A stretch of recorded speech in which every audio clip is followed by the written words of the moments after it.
Indian history, freedom struggle, the revolt of 1857.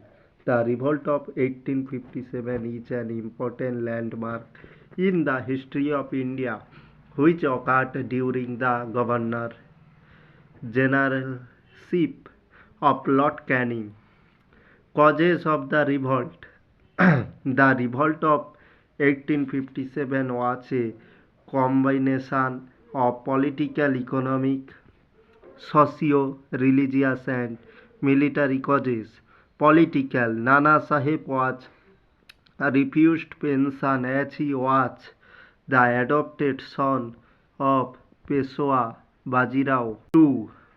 Awadh was annexed in 1856 on charges of maladministration. Satara, Jhansi, Nagpur and Sambalpur were annexed owing to doctrine of lapse.